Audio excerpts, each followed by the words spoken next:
Part 20, from his partner to his prey.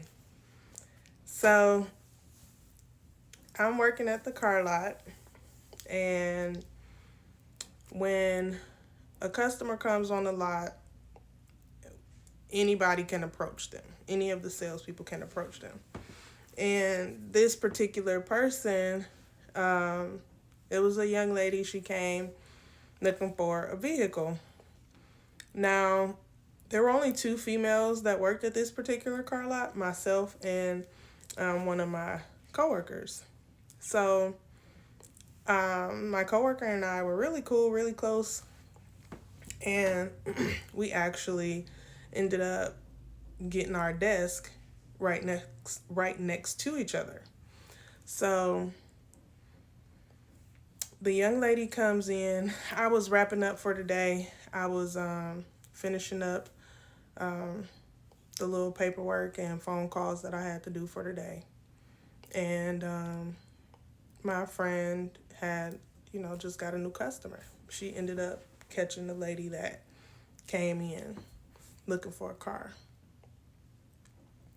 So when she sat her down and got her information, she gave her name. And when she said her last name was the same last name as mine. Something started to tingle inside of me, but I kept packing my things because I was preparing to leave. My coworker asked for her address. She gave her address. Her address was our marital home address, where Tyler currently lives. And I'm like, okay, let me get up and walk past the desk to the front um, of the building, to the sales desk. I walk past my coworker and I look at the young lady.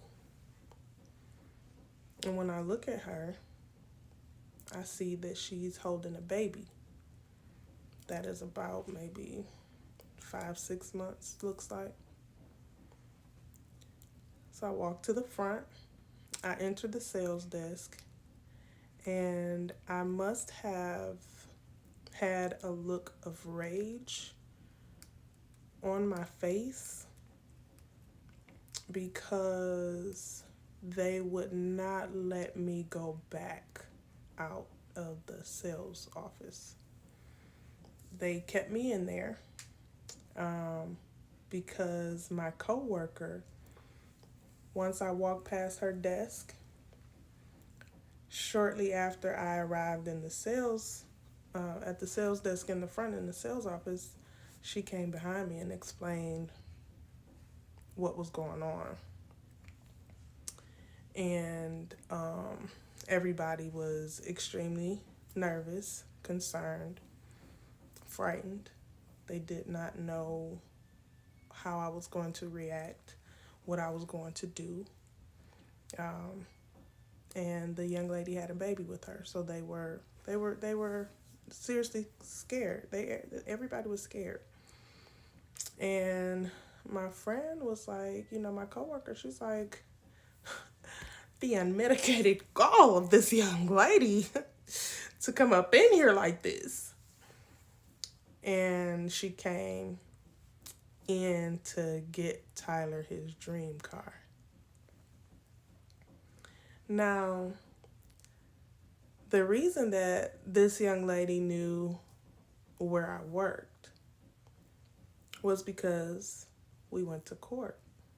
We had that first hearing, and I had to report that I was working, and I had to report in the court records the address, the name of the job, the place where I was working, the address, and give all of the information.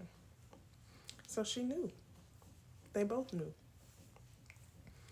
And they held me in the sales office for hours. because they were trying to make a deal. They wanted to see if she was actually going to buy this vehicle. They presented her with the numbers, and she kept going back and forth with them until they got to a point where she wanted to be. And then she said, I need to go home and talk to my husband.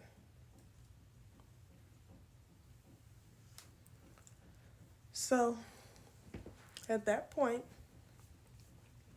all the information is presented. I'm sitting there in the sales tower, at the sales desk, in the sales office, receiving the information just as the managers are about what the young lady said regarding her deal on this vehicle. And they waited about 20-30 minutes after she left before they would let me leave.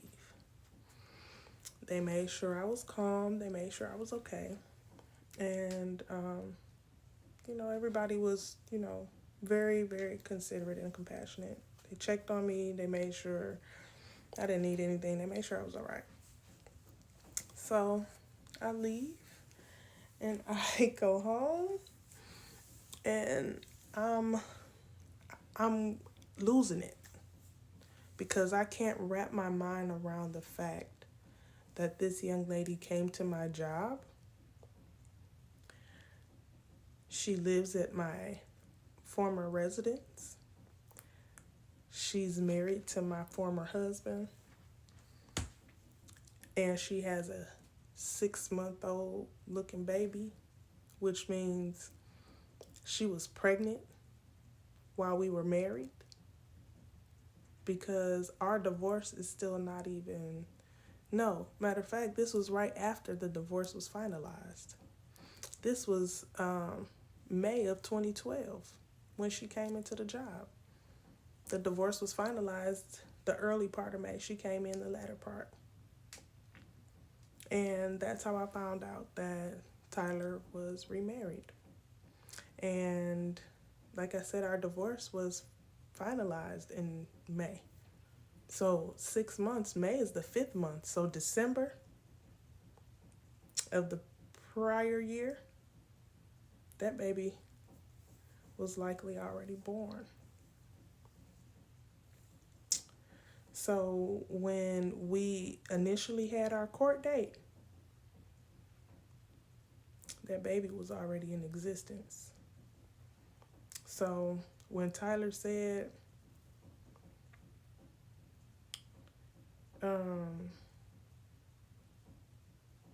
when Tyler told me that he was helping somebody with their boyfriend, she was suicidal because he was leaving her. She was the girlfriend, he was the boyfriend. She was suicidal because of him, because he was going to stay with me and she was pregnant. So all this comes out, and then here I am, pissed off and angry because I'm finding all this out like this at work while I'm taking care of these kids by myself, because Tyler still has not seen the children at all since 2011. So we move on past that. Now we have to deal with child support, because when we went to court, since Tyler was out of the military by then, he reported that he was unemployed. So they dropped my child support from $1,200 a month to $600 a month for 3 kids. And that was all a part of his plan. And even when they dropped it, since he was out of the military, nobody had to force him to pay it. So he didn't pay it. So me and my lawyer stayed together for a little bit longer because we still had a little bit more work to do, because Tyler didn't want to play fair.